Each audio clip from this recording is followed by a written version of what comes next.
We will start this session again with the chantings of Tri Onkar. Request you all to sit with your spine erect, closed eyes, settle down and take 1 or 2 deep breaths.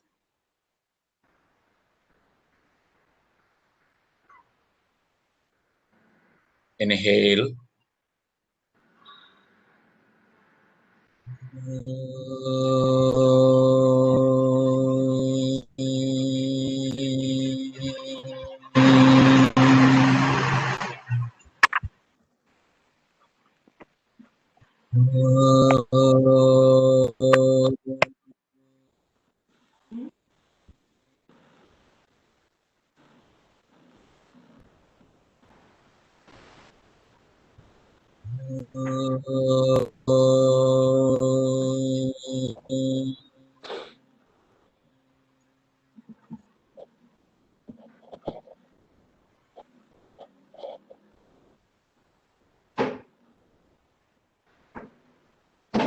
Gently open your eyes.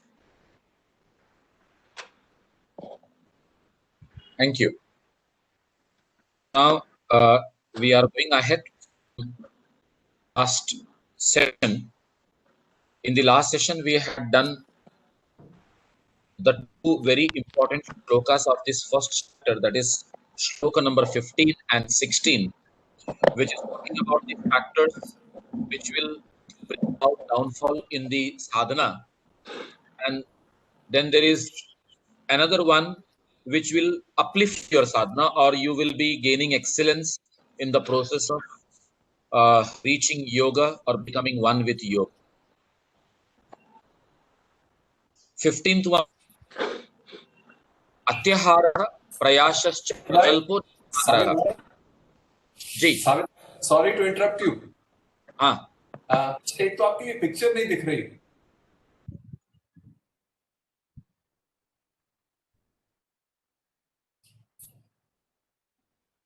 you cannot see me still? Now we can. So I just closed it and switched it on again. Acha. Sorry. The other thing was last session we had closed with a query that Mukutkar sir had, and we thought we'll take it in the opening of this one. The one about. That's why I'm going. That's why I'm going through that verse again. Acha. Right. We stopped the 16th one, which is the what you can say, the things which will bring or support the factors responsible for your success in yoga is the 16th one. So the moment we do this revision of the two, again we can go ahead and have some discussion and proceed further. Atyaharaha prayascha prajalpo niyamagraha. Ati ahar, ati prayas, ati prajalpa, ati niyama. Over-exertion, overeating, over-exertion, then talk too much, and ati niyama means severe austerity. Janasangascha, that is having contact with people, or you can say being in public contact too much. And then the last one was laulyam, that is fickleness of the mind. Ki chanchalta, you can take it that way. These were the 6 factors, or these are the 6 factors which bring, downfall in a sadhana towards yoga. And when we have the other 6 factors which will lift ourselves in our sadhana is utsaha, sahas, dhairya, tattvajnana. Utsaha, the enthusiasm; sahas, the courage. When we say dhairya, patience, persistence; tattvajnana, having a proper understanding of philosophy or the scriptures; and then nishchaya, that is determination. And at last he repeats the same thing which he is talking about in the downfall, and ensuring to us that janasangha parityaga. When we say janasangha, we say contact with people, and parityaga या परित्याग is nothing but abandoning it, getting devoid out of it, उससे अलग हो जाना. So it is very clear that during sadhana we should not be in too much contact with people, with friends. In fact, I will go ahead and say even with the very close, near and dear ones also, because everything affects. In fact, I still remember our teacher going ahead and telling us that during sadhana, it should be maintained that you are not the other individual unless you feel, yes, now I need something, I have to go for it, and unless I reach public, I won't be having it, like going for a bhiksha or for any other necessity. Until then, it is better not to be in contact with anyone else, because those vibes will deviate you from the track and make you disturbed. Now we can go ahead and have a discussion on the same. Yes, sir.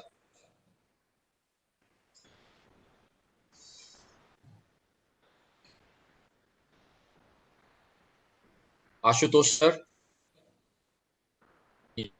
Can we raise the point again? That point has slipped my mind.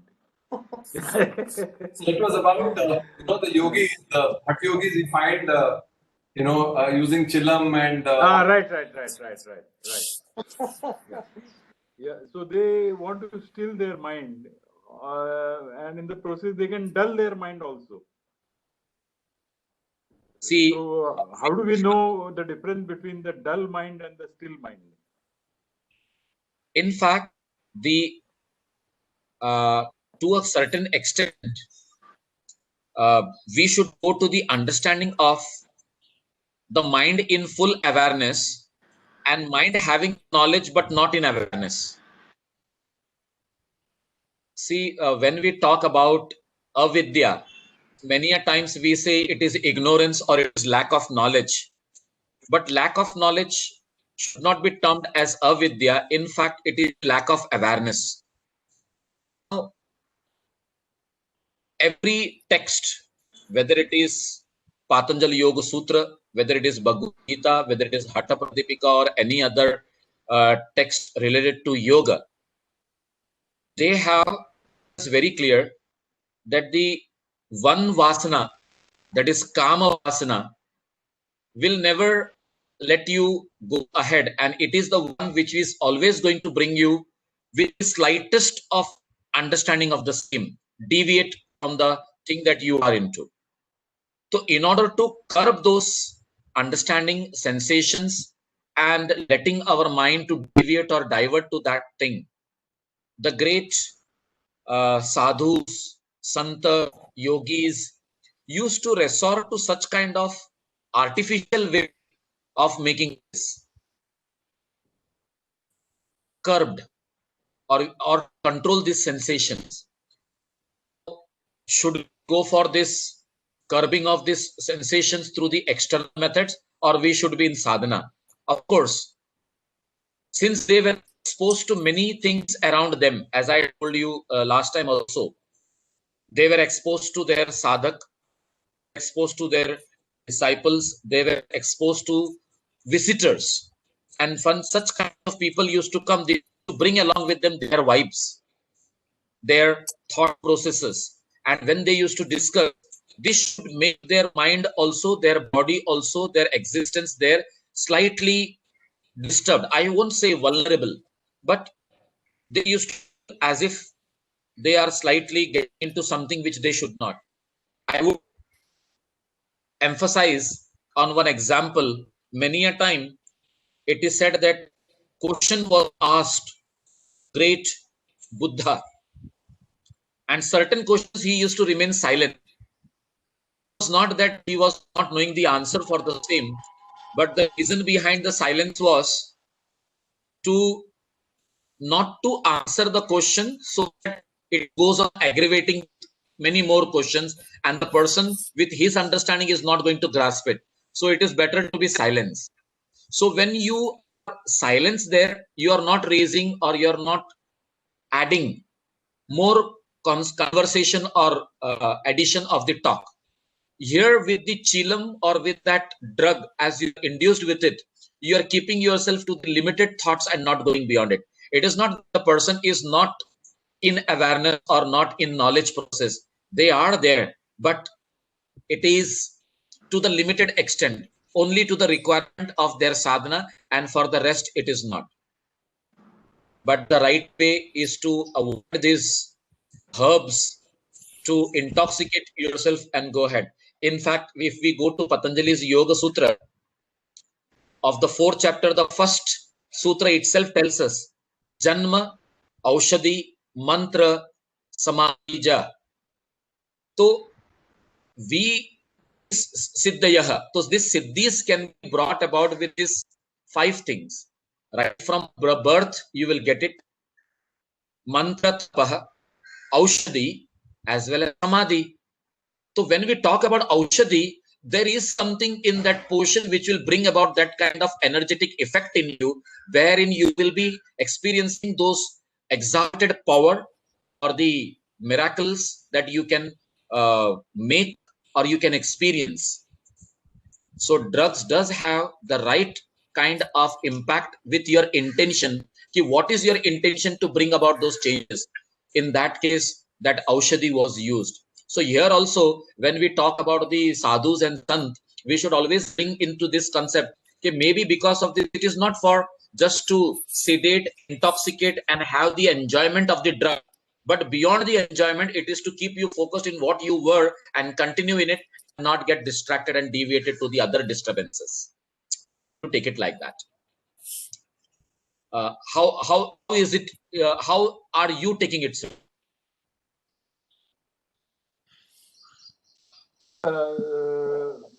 What you are saying, I think tallies very well with the examples that you had given earlier of some saints like Shegao Gajanan Maharaj and others. So they never got addicted to those things, but their sadhana and their tapas went on undistracted.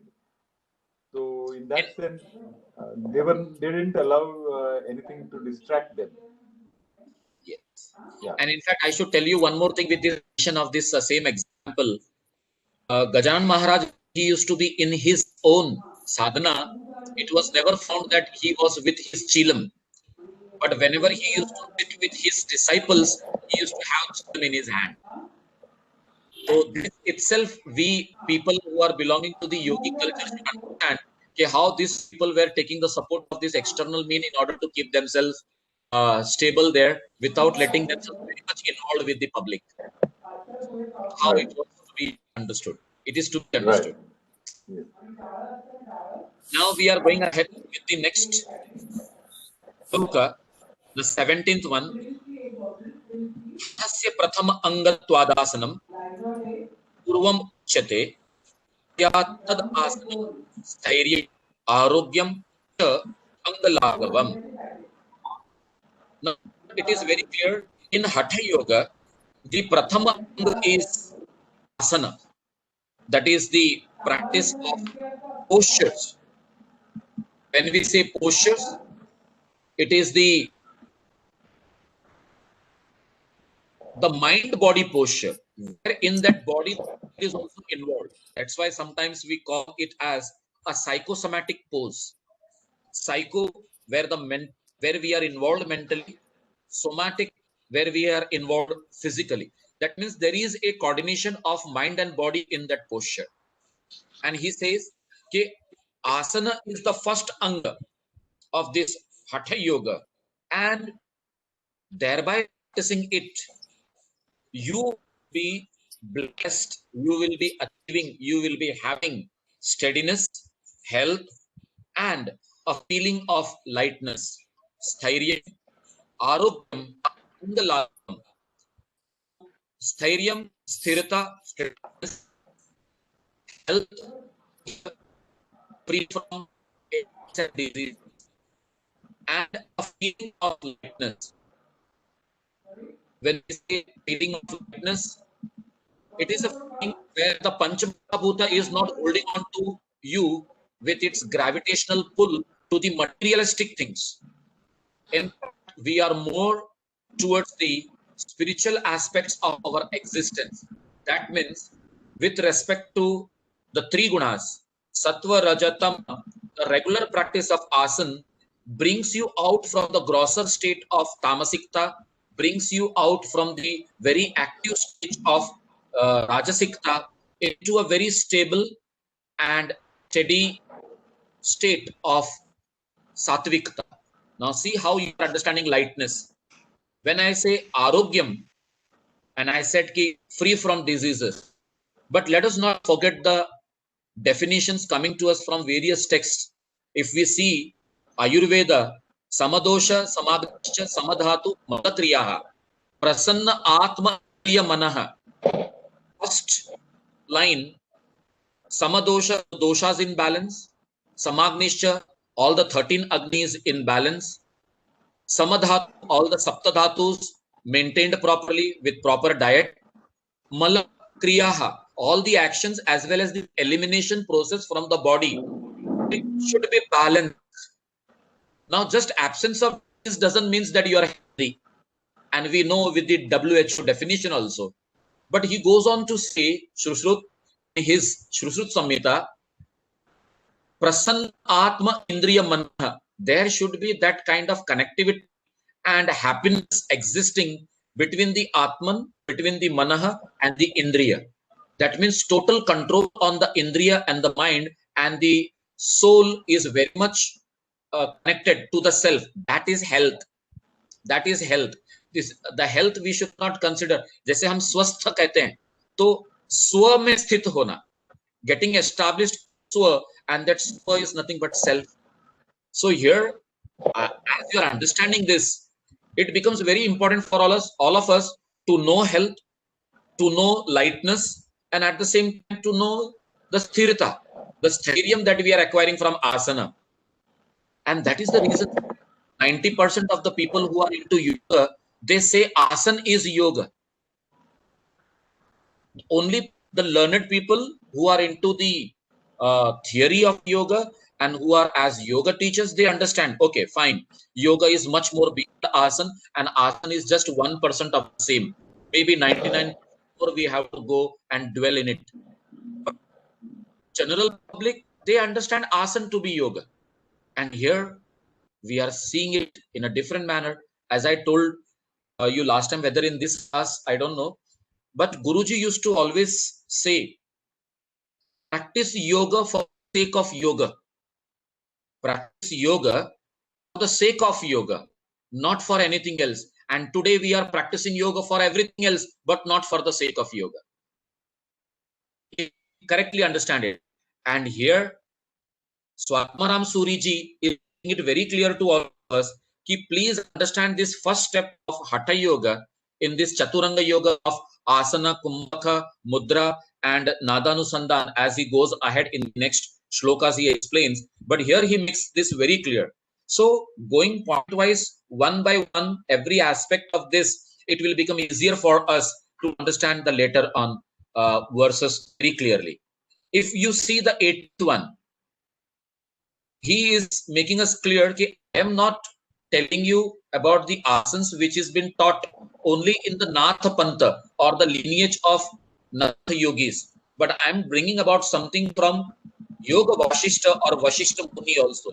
And he says, Vashishta Adeshcha Muni. Sir, Yeah. sorry. The 17th one is Atha Yama Niyamaha, Ahimsa Satyam Asteyam. Is that You are referring not the Kaivaladam book.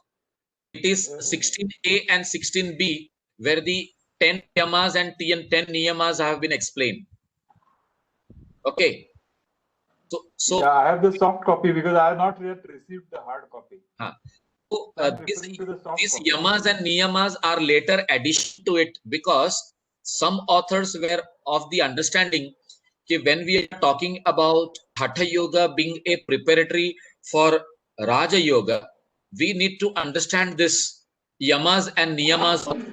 And what they did, along with this understanding of the asana with its definition and its outcome as a result, they added the importance of the yamas and niyamas to the shlokas. Actually, it is not the part of this thing. But when we say ki the yamas according to Patanjali are ahimsa, satya, asteya, brahmacharya, aparigraha, and niyamas are shaucha, santosha, tapaswadhyaya, ishwar pranidhan.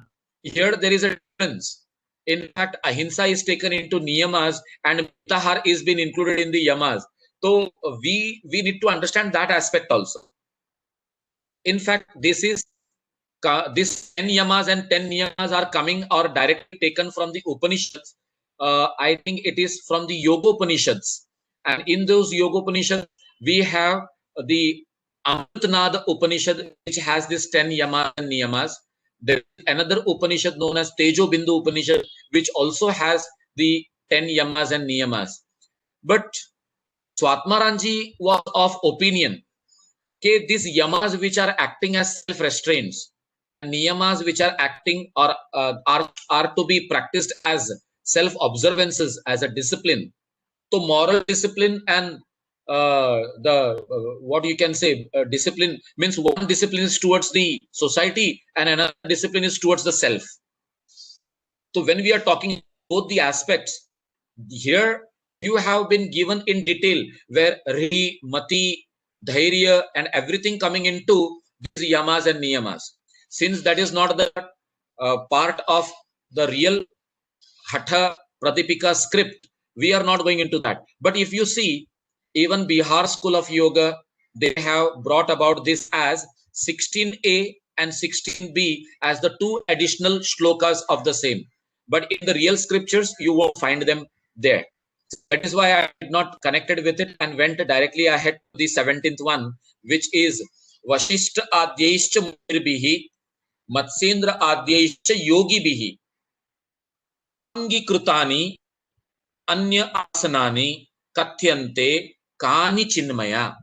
So take note of this. Some of the asanas which are adopted by sage Vashishta, I should say. Vashishta means the work of Vashishta. And yogis like Matsendra are recounted by me.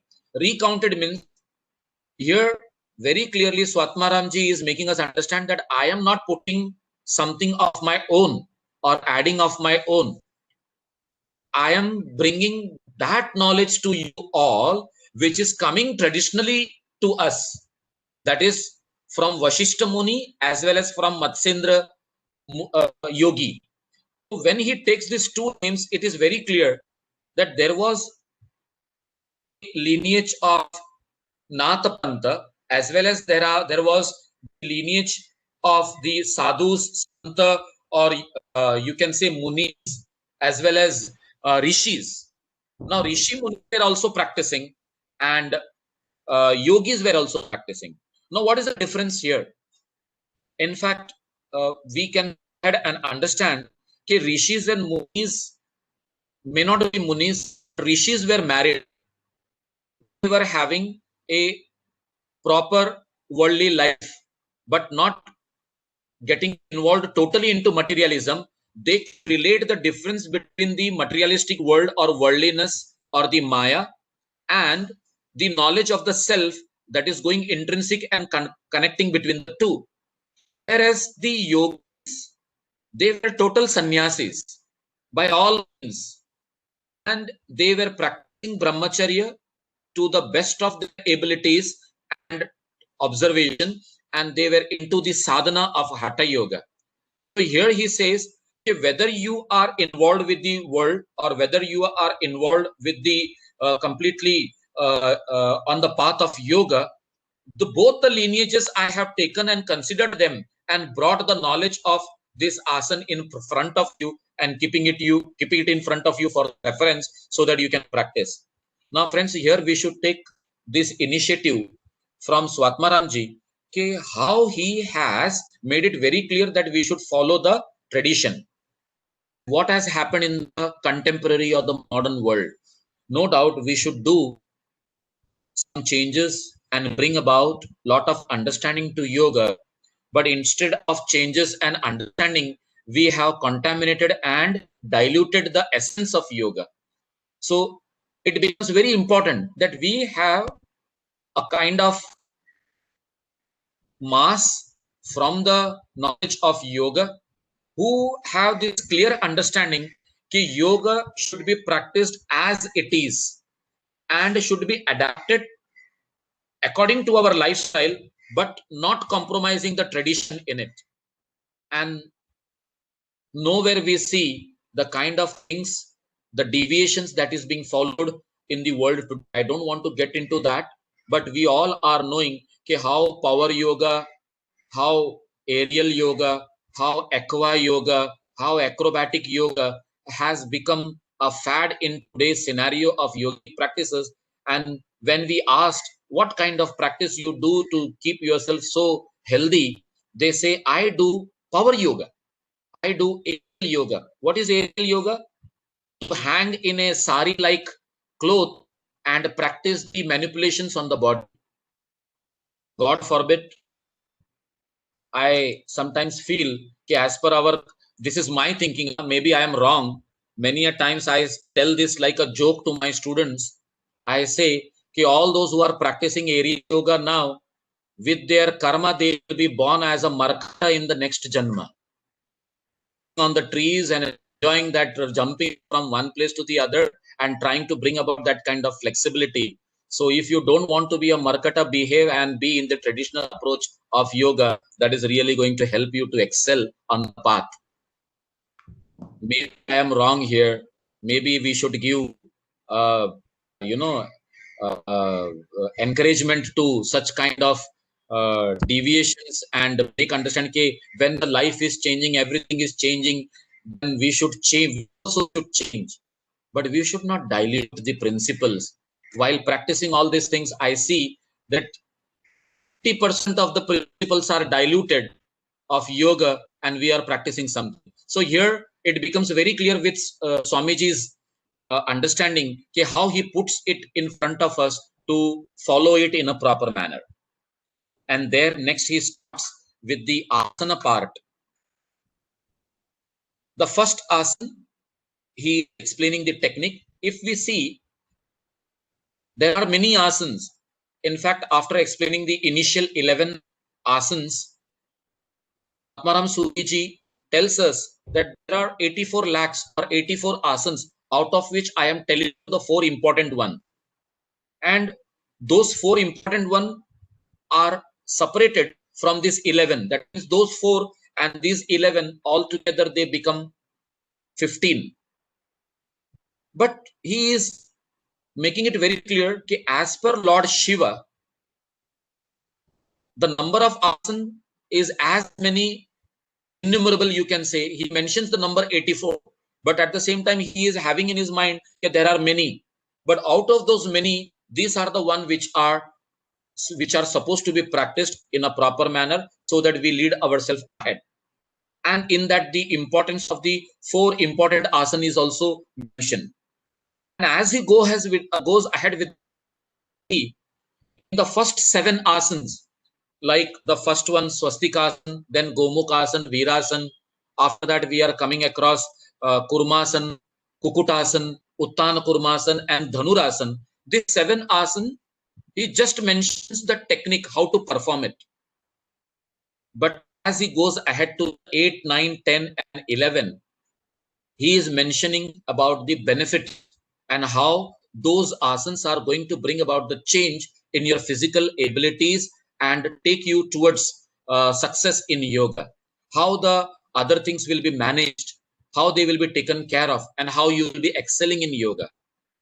And at the same time, after this 11 asanas are explained, we are coming to those 4, Siddhasana, Padmasana, Simhasana, and Bhadrasana, which are in a way very much meditative asanas, and how the practice of those asanas will elevate even to that level where we need not do anything else, but we will be involving ourselves in the flow, the layer of yoga. This is how he mentions. Later on, Gheranda Samhita came with 32 asanas. Then there was Hatha Ratnavali, which came out with 36 asanas, though Hatha Ratnavali explains and gives the technique of 24 asanas, but says that these 36 are the one which one should be focused upon and regularly practicing. What does this? So Atmaram giving us only 15 and others increasing it. Maybe as the time passed, the requirement of focusing on us become more and more important because of our lifestyle. But the tradition should not be forgotten, where minimum asanas with maximum duration should be practiced. It is not that how many asanas you learn and you practice. It is how you practice that asana which you know, even if it is only one asana. So we are coming to that understanding now with his explanation, and he brings about, you know, a proper classification. There are some postures which are Sanskritic, or you can say cultural asanas. There are some, or there is one which is Shavasana, and then he goes to explain about meditative ones also. There are some who are meditative as well as cultural. That means it is like a preparation from going from the cultural to meditative state. So it is a preparation. We need to understand the way Swamiji is explaining here to lead ourselves from manipulating, adjusting, and twisting nicely to come to that state of meditative. So he guides us from in a graded approach. You know, it is like a proper graded approach from easier ones to the tough ones, which are to be experienced as easier ones. Then from the tough ones to the meditative ones, where you are not getting disturbed with any kind of surrounding. Here the approach is very clear. You should excel not externally, you should excel within. That concept is very clear with his flow of understanding the technique and the flow of the asanas. So let us come to the first one. Janu antare सम्यक् कृत्वा पादतले उभे रुजुकायः समासीनः स्वस्तिकं तत् प्रचक्षते. Janu uru antare. Here, see, when he says रुजुकायः समासीनः swastika tat prachakshate, that is the asana which is known as swastika. But the rujukayah and samasinah, sitting on a level ground with the body erect, making it very clear, and setting properly. Setting properly what? The two soles of the feet, means the right feet and the left feet, both feet are properly between the thighs and knees. When we understand thighs and the knees, it's better to take it as the thigh muscles and the calf muscles.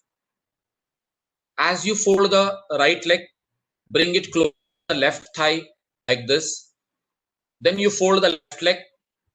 You raise the left leg up and insert the toes of the left feet in the right thigh and the calf muscle, in between the calf and the thigh.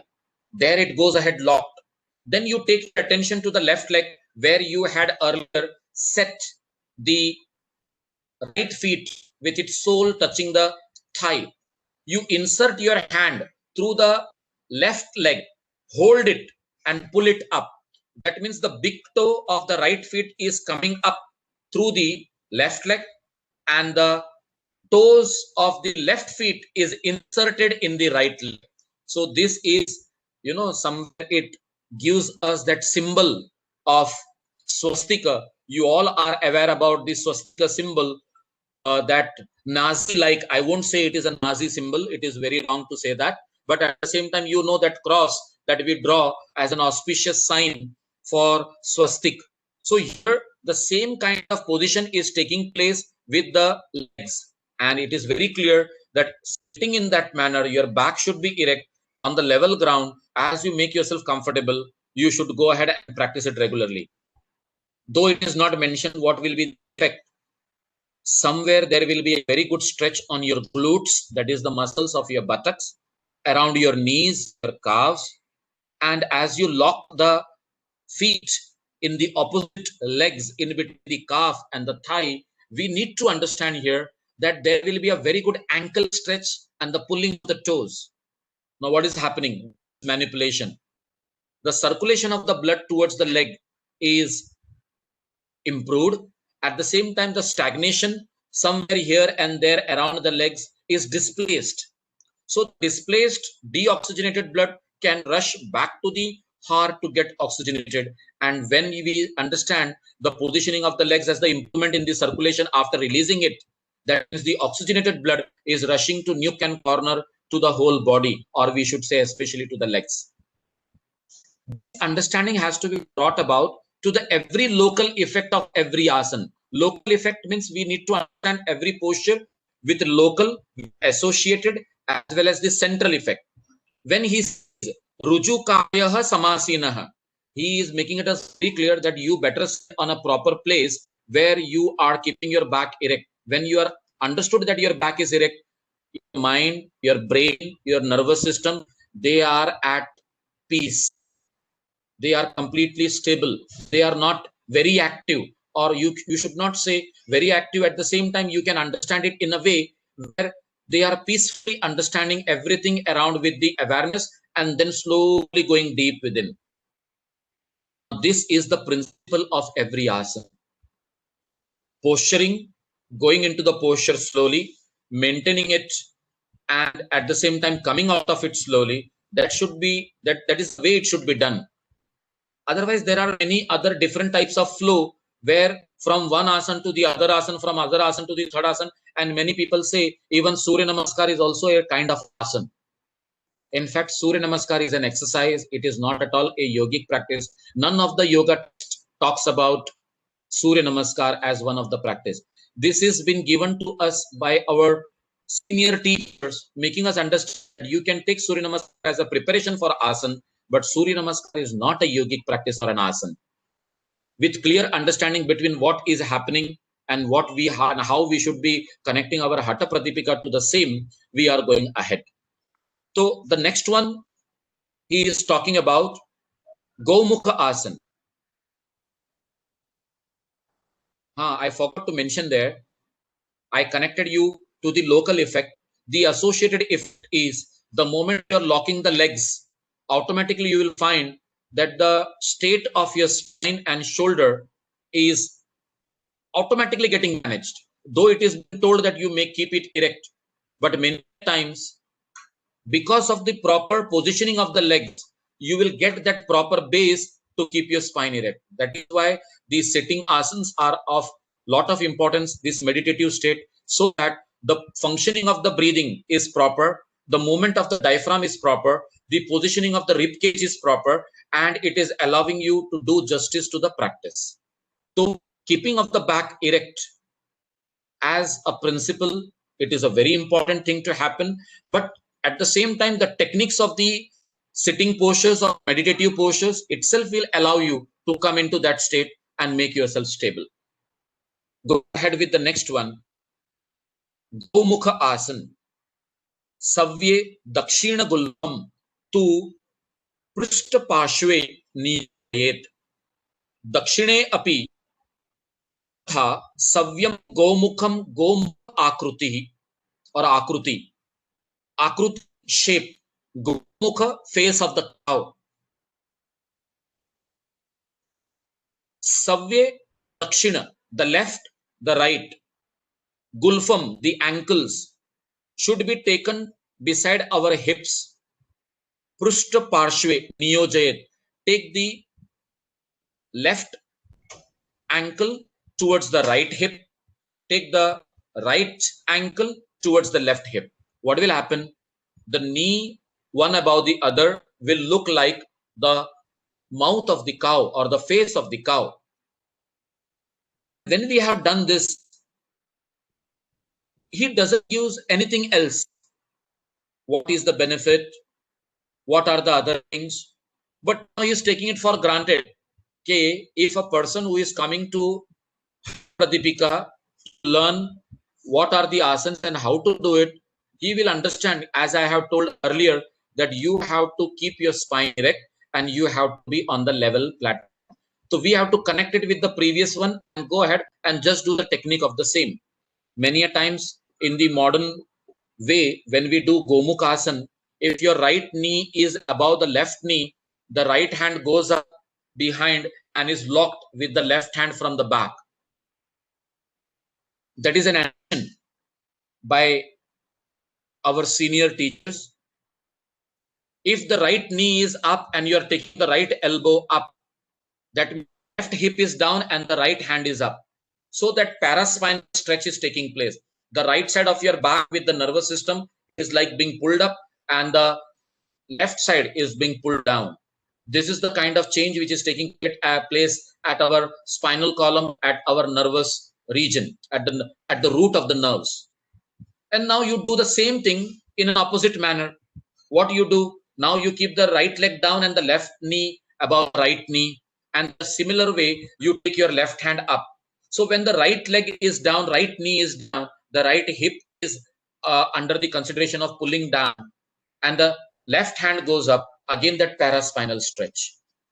This is a very good asana, not only for the pelvic region, but at the same time it brings about that culturing and loosening of the nerves coming out from our spine. When we say loosening and culturing of our nerves, these nerves which are coming out from the spinal column are connected to various other organs, systems in our body. When they are getting that kind of stimulation with the practice of the asana, naturally the organs which are connected with them will respond accordingly. Into consideration your kidneys here. One kidney is slightly pulled up, the other kidney is being pulled down. The ureters connected to the urinary bladders are accordingly managing themselves there. Here, the right hand going up, that means the right side of the lungs is being pulled up. The left hand being going back and to the connecting it to the stretch downward. It is simple that the left side of the lungs are getting pulled down. So there is the positioning of the chest region also up and down. The stretch induces that kind of flexibility will come in the response by these vital organs in order to become efficient in their functioning is going to take place. So to bring about such kind of changes, Swamiji here says this. Now, as I'm telling you about the anatomy and physiology of the asanas, please understand that we should know what is anatomy, what is physiology, how the body functions, how the nerves functions, and how the excretory system functions, and how the digestive system functions. If we are clear with these ideas, the moment we start experiencing an asana, as the local effect takes place, you will find that yes, this part of my body is settling down and becoming more and more rejuvenated.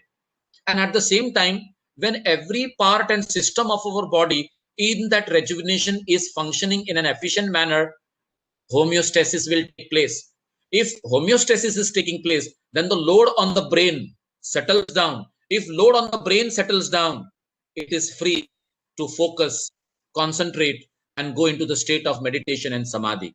Otherwise, the body itself is the biggest hindrance. Just now, early morning, when we were going to Bhagavad Gita session, we were trying to differentiate between the body and the Atman, trying to understand this body also the part and parcel of nature, whereas the consciousness within us or the soul or the Atma different from that. Very clear. Asana itself is making you embark on that journey and connect with yourself by separating your body. How? By making it healthy, settled. To see that 17th shloka, not 17th one. Yes, I am right. 17th one. The 17th shloka, we have read that Stairyam, Arogyam, Angalaghavam. If this kind of state of the body is there, then where will be the knee pain? Where will be the back pain? Where will be the problem with the shoulder? Where will be the problem with the diabetes? Where will be the problem with the heart functioning? Where will be the problem with the breathlessness and all? Everything is corrected due to such kind of manipulation with the body. And then beautifully, the body remains very steady, relaxed, very light, devoid of that heaviness. To pull it out, the mind becomes free to become one with the flow, or getting into that state of dharana, dhyan, and samadhi, the Antaranga Yoga, which is the actual Raja Yoga, thereby doing justice to the talk of Swatmaramji, that this Hatha Yoga is meant for Raja Yoga. So, Gomukhasan, understood Gomukhasan here. Let us go ahead with the Virasana. Padam ekasmin, Padamatha ekasmin, Vinyase duruni sthiram, itara smitastha chorum virasanam itirim. Now, place one foot on the opposite thigh. Ekam padamathi ekasmin vinyase. Vinyasat means keep. Uru is your thigh. Sthiram. स्थिरता के साथ बराबर से opposite Thai पे रख दो. Smitastha uru virasana, and make sure on the other foot, the other thigh. This is known as virasana. If I want to explain this in my simple language of English, bring both the legs together, fold the right leg, keep it on the left thigh, fold the left leg, keep it below the right thigh. See how I am trying to make you understand. You will say, sir, this is Ardha Padmasana. Yes.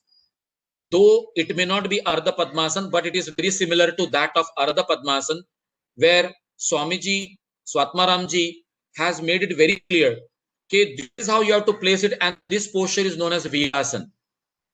If you go to internet and click on Virasana, if you write down Virasana and search, in different tradition, you will find different ways of practice of Virasana.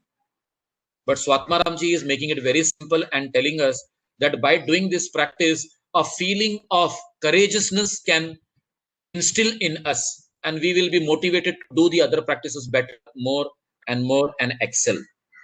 Understood Virasana? We are going ahead. Kurmasana. Gudam nirudhya gulfa bhyam vyut kramena samahitah kurmasan bhavetad iti yoga vido viduhu. Kurmasanam bhavet tad iti yoga vido viduhu. Yoga vido vidu means I am telling you Kurmasan as I have understood it from the learneds. So what he says, pressing Gudam nirudhya, pressing the anus with the two heels everted and remaining well balanced in that position. You will say, not getting it. In fact, it is like, coming to the posture by folding both the legs, keeping the toes sideways out, and if this is the heel, bringing them together and letting them press the anus region from down and keeping your hands on the knees. If all of you are having Hatha Pradipika from Kaivalya Dham in your hand, please see the pictures of the postures back. In fact, I am having a very old book. This is the book which I am having, but you may be having the new edition with you, as you might have received that courier, in which you will see that this is the Kurmasana. I don't know whether you are able to see it. I'm bringing it closer to the camera. See how it is. So it is almost like sitting in Vajrasana there, and the toes are out, and you can see the heels touching each other below the anus region, and the knees together there, whereas the palms are kept on the knees. As you are going through that, it is very clear. Okay, you have to make your ankles flexible. You have to make your knees very flexible. If you make your legs flexible to be in that sthiti of baithak, or you can say sitting position for long hours, you will be able to maintain that peacefully. Very simple understanding. It is a preparation. By making our legs, our ankles, our toes, our knees, our thighs, our calves become more manipulative and easily becoming that kind of range of rotation or circumference between the joints, movement, that the moment you sit in any asana, legs are not giving you trouble or gathering or grasping your attention and diverting it from what you are actually supposed to do. So this is like preparing cultural asana for that meditative posture. We are coming to the Kukut asana now. Padmasanam tu samsthapya. Now see, he has not yet explained to us Padmasana, but it is a lotus pose where the right leg is on the left thigh and then the left leg is on the right thigh. Virasana we understood, where the right leg was on the left thigh and left leg was below the right one. That was told to be Virasana, and at that time I told you it is like Ardha Padmasana. But now here Padmasana means what? The right leg above the left one and left leg above the right one. If you are sitting in that position, Janu Uru Antare Karo, after keeping the legs on the opposite thighs, Niveshya Bhumau Samsthapya Vyastham Kukutasanam. Adopt the Padmasana, fixing palms on the ground, inserting the arms between the thighs and the knees. Now, you have to keep the feet towards the pubic bone, ahead of the right ankle and ahead of the left ankle. Between the thigh and the knee, you have to insert both the hand. When I was going through this, believe me friends, for when I started yoga way back in 2002, and when I was learning all this in 2004 and 5, still going through the sessions, I was just imagining, he is talking about inserting the hands between the ankles and the knees, or ankles and the knees, and that is saying that in front of the ankle, your hand should go ahead and inside. Here, first of all, sitting in Padmasana with lots of effort, somehow I have lifted my feet and kept it on my opposite thigh. And now where to insert? There is no gap in between my legs. The hand, where it will go? That is where we need to understand the lifestyle, the diet, the proper exercise, and how the other senior teachers or the contemporary yoga gurus brought about the Sukshma Vyayama, the Sthula Vyayama, Surya Namaskar, so that we are going ahead and becoming more flexible, lean and thin, so that such kind of actions is easily happening with flexibility attained. So when sitting in Padmasana, you're inserting the hand, you have to insert it up to the elbow. As you insert it up to the elbow, then only you will be able to press the hand on the floor and lift the body up. And that is known as Kukut Asana, the rooster pose. Kukut means the hen or the rooster, and asana is the posture. Even if we are keeping our palms somehow inserted only the wrist there in between our ankle and the calf, then just imagine how are we going to lift it up. So to lift up, the whole forearm should be on the floor. So you should insert it up to the elbow, and then you are pressing it on and raising it up. In future, I will make one of my students to demonstrate all these things for us all, so that you get a better understanding of how to do this posture. In fact, we are not going to do the posture. We are just trying to grasp the knowledge out of the same. But let me be very clear. These asanas are technically very sound and need to be done under guidance. Just by reading the book or watching a YouTube or Sabir Bhai saying in his explanatory words, one should not be getting too much encouraged and attempting. Otherwise, we will be getting confused from where we had inserted the hands and how we are supposed to remove it out. Aisa nahi hona chahiye. Jokingly, I'm saying this. I know you will be enjoying that statement, but at the same time, I'm very clear while teaching asanas to novices, we are very careful and do not motivate or inspire them too much, but at the same time, take them through the basics. So this is the approach that we should be having towards learning and practicing. And Mr. Jay Kumar, who is a very flexible person, after he switched on his camera, I realized that there is one yoga practitioner who is teaching us asanas, who is there on the board. So sorry, Jay Kumar, I was entering your field. We would all like to see how to do this Kukutasana and learn it from you itself. Anyway, we are going ahead from Kukuta Asana to Uttana Kurmasana. I told you that you are pressing the palms and raising your hips up.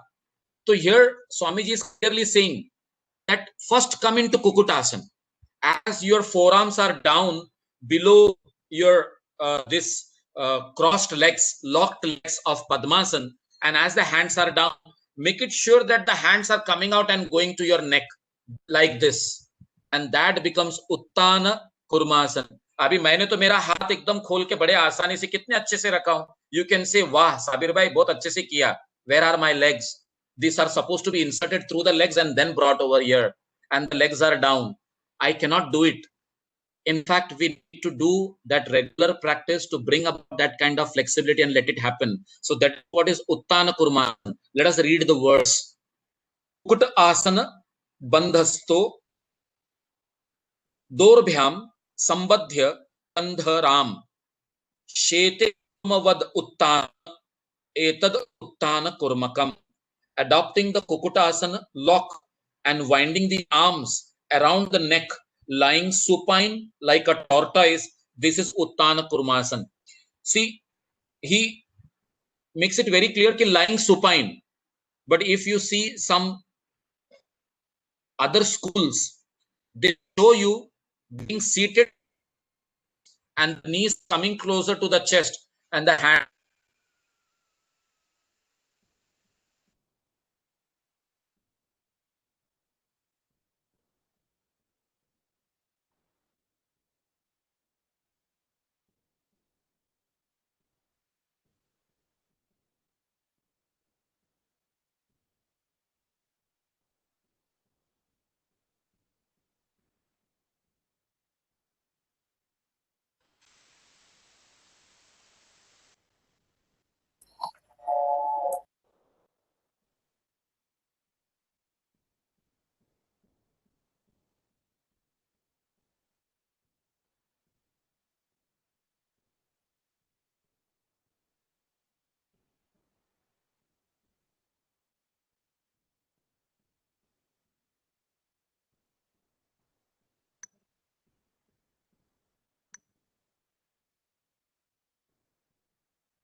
I'm trying to reach Sabir Bhai just to share that we can't see or hear him.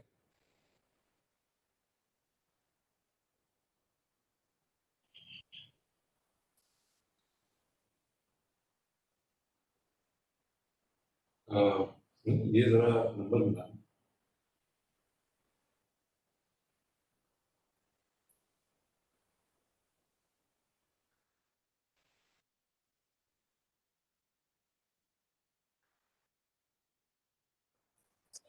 Jaykumar. Jaykumar, are you some of these asanas that you've done so far, are you in a position to be able to do these yourself?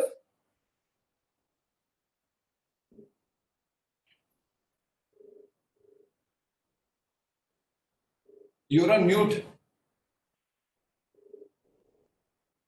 Can you hear me, sir? Yes. I was doing this postures before when I was practicing in the ashram. So Right. now I have to practice, but I can do this Padmasana and also Okay. Padmasana, Mayurasana, Nagarana, Tharinasana. All right. This I have to practice, but I can do it.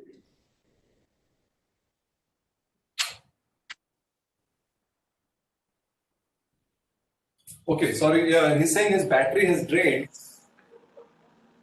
Sir, आपको सुनाई दे रहा है? Hello? Are you able to hear me? I can hear you. Sunil ji, हाँ जी, I can hear you, sir. आपको सुनाई दे रहा है मैं क्या बोल रहा हूँ? Yes, yes. Sabir bhai ka battery has drained. Okay. So that's why he says he'll be there in a minute. So, Jaykumar, Yes. so what perhaps, and sir and all others, suppose if he requests Sabir bhai that one of his students can, interact with Jaykumar, and Jaykumar, you can learn some of these poses, as per, so I presume that Sabir bhai is teaching them as per the text. Yes. Right. So if they could help you to kind of recommence your practice of this, Okay. and then in due course, as we schedule our sessions with you, Okay. we can learn them from you. So yeah, I can do all these postures, but I need little more, practice. That's it. Right. Can you Yeah. hear me? Yes. Yes. So I'm saying prior to that, if one of Sabir bhai's students can be in touch with you so that you both agree on the absolutely correct way of assuming a posture. See, for example, Veerasan, there is one interpretation. In fact, most places I've seen, it says placing the one foot by the opposite thigh and the other foot under the same thigh and not the other thigh. So Veerasan becomes a little different, quite different actually.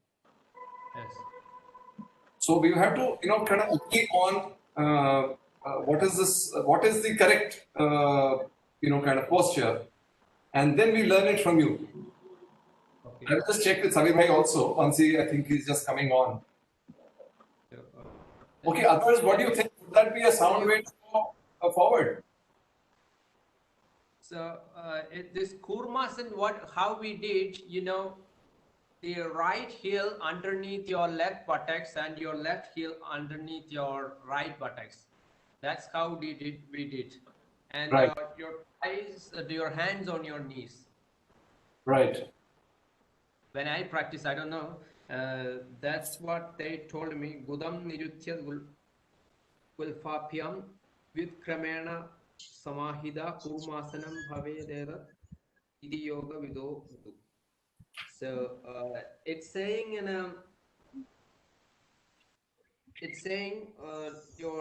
I cannot explain it in English. It's Malayalam. So. Sabir bhai is back on now. Yes. Sabir bhai, we were just, in these last couple of minutes, we were just discussing, would it be possible if one of your students link up with Jaykumar and the correct way of doing these postures It can be done. agreed between the two? Yeah. So then when we sessions are, when we schedule a sessions with Jaykumar in due course of time, then the important thing is that we all have to do it in the way the text is prescribed, in a very uniform kind of way. Yeah. Right. So even though Jay has, of course, learned all of these, under different ashrams that he's been to, but somehow, if under your guidance, we can decide the correct posture, and then that can be learned, then we will, for the purpose of our study group, we say, well, then that interpretation is the correct one, whatever it is that you or your student kind of teaches, and then we can all go that way. Okay. I will make that happen. Okay. That can certainly be done. Okay. Others, once please, I want to seek views. Mahendra ji, Asha ji, sir, any suggestions? Any alternative views? No. That's fine. Sunil, I think we will continue like that. Okay. Asha ji, is that okay? You are mute. Asha, you're mute. Good idea. Yeah? Good idea. Right. So Jaykumar studio is under preparation. That may take 2 or 3 weeks. So we will wait till the studio is ready for scheduling our sessions. But in the meanwhile,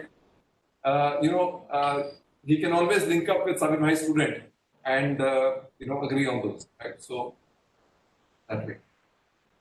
Okay We'll with do all that. of us? Okay with all of us? Yeah. Fine. Sorry, sir. Please go ahead, Sabir Bhai. Yes. It is 11:35, so 10 more minutes to go. But at the same time, we were doing Uttana Kurmasan, and I made it very clear that after sitting in Padmasan and coming to that Kukutasan position and taking your hands towards the neck, just keeping them here, is Uttana Kurmasan. You have the option. You can sit on your hips, or I should say on your sit bones, with your spine erect perpendicular to the floor, and get your hands here with Padmasan position, or you can always lie down on your back and be into that. That is the Uttana Kurmasan posture, as we understood from this verse. Kukuta asana bandastho dorbhyam sambadhya andharam shete kurmavad uttanam etad uttana kurmakam. This is the Uttana Kurmasan, where we are adopting the Kukutasana first, and after that, as the hands are coming out, we are winding them around the arms around the neck, lying supine like a tortoise. This is Uttana Kurmaka Asan. Let me complete Dhanurasan and then we will stop. So that the 7 asanas being completed, we will go for the next later on. And it says, Padangushto tu panibhyam, gruhitva shravanavadhi, dhanur akarshanam kuryat, dhanur asanam uchyate. Padangushto, pad angushta, tu panibhyam, holding with your toes, or you can say big toes, with the help of your hook hands or fingers. Gruhitva shravanavadhi. As you hold them, you have to bring it closer to the ears. Dhanur akarshana kuryat, dhanurasanam uchyate. Now, friends, if you look at me here, how we do dhanurasan? We lie down on our abdomen, we keep our chin on the floor, we fold the legs at the knees, we go ahead, take the hands back, catch hold of both the ankles and raise it up. Isn't this is how we do Dhanurasan. But here Swamiji is explaining the technique of holding the feet and pulling the toe towards the ear. As we are pulling both the toes towards the ears, then the technique has to be slightly different. When you take the hand like this and hold it this way, it is not going to serve the purpose. In fact, instead of keeping the palms out, we have to take the hands by keeping the palms in. ये दोनों हथेलियों को आमने सामने रखकर you are taking the right hand back, you are taking the left hand back, and from inside you are holding the big toe. And from inside, as you are holding the big toe, your shoulders and elbows are brought in front like this by holding the big toes. And there you pull the leg closer to the ear. This is where the Dhanurasan is happening. And this is the Dhanurasan which Swami Swatmaram Suri is talking about. Otherwise, the Dhanurasan which we do in our regular classes is the simple one, where we just take our hands, catch off our ankles, and try to lift it up and back so that the thighs are lifted and the chest is also lifted. But here the version is very clear that you are not only lifting them up, but bringing the toes closer to the ears.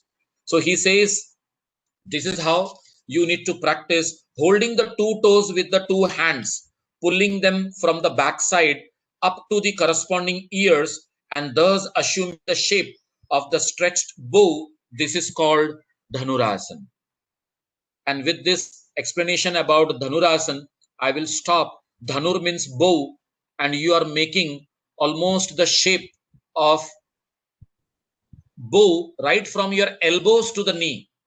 And as you are making that elbows to the knee, you can always see the at the back of the book if you're having the book with you. If you see the picture, you will realize, yes, how the hands are coming closer to the ears. Yes, that is a beautiful description of the photograph there. Okay, how we can hold. Yes, sir, we can see it very clearly. 4 postures are seen, and these are the 2 postures. One is the side view and one is the front view of Dhanurasana, where, as Sunil Bhai is making us understand, his index finger is on the side view, and at the top on the other page we can see the front view. This is how the Dhanurasana is supposed to be practiced and performed. Thank you, sir.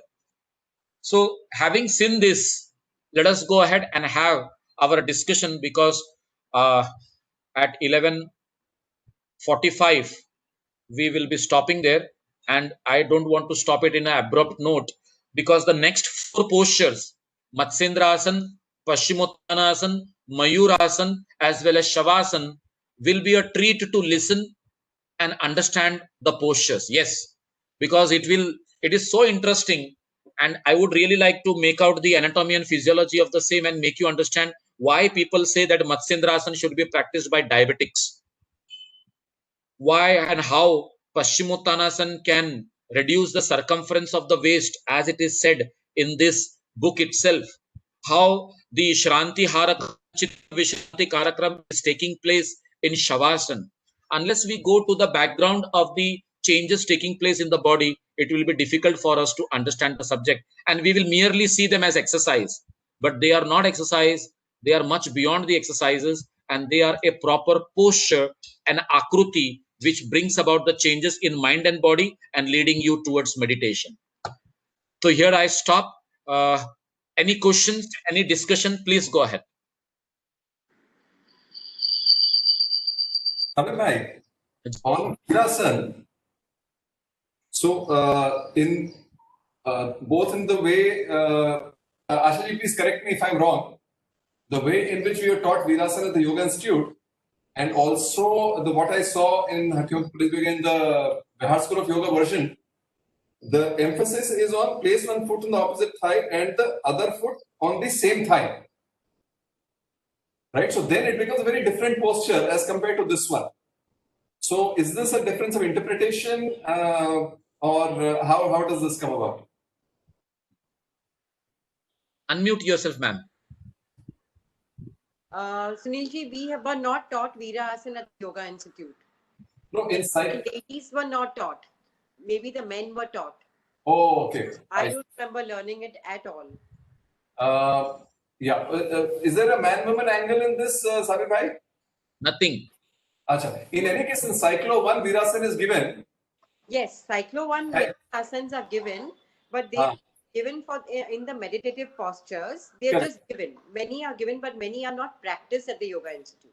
So, yeah, I mean, I may have then, because Harold Sticker's photograph is there.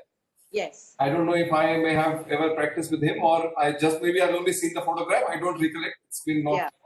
Yeah. But fact is that the two are different. Yes. Significantly different. So, true. And the same thing I see also in the Bihar School of Yoga book. Yeah. So at least there are two reasonably different interpretations. So which is, right. How. True. Interpretations are going to be always different from one understanding to the other understanding, and that is why we see different ways of performing the same. But somewhere with the proper language of Sanskrit, as it has been explained in the text, if we go ahead and try to understand it, Ashutosh ji will be able to do a lot of justice to that understanding by understanding how the grammatically the words are being manipulated over there to make the technique understood properly. So Ashutosh sir will play a very vital role in making me also understand how to go about with that. Sir, It's a nice way of making me perform the asanas. I can perform Dhanurasana the way it is described here, but I have not tried the other one. Ji. Yeah. Okay. Next, the thing is, in the Virasana, Gudam Nirudhya Kulfabhyam Vyutkramen Samahita, in this one, is it the second part of it? Is it the same thigh or is it the other thigh? That's the question. Okay, sir, since we are it's going to be 11:45, why don't we kind of mull over it over the coming week, and then Yeah. let's begin, sir, with Sabir bhai. Let's Yes, begin. yes. Of course, of course. All right. My apologies for being the timekeeper, but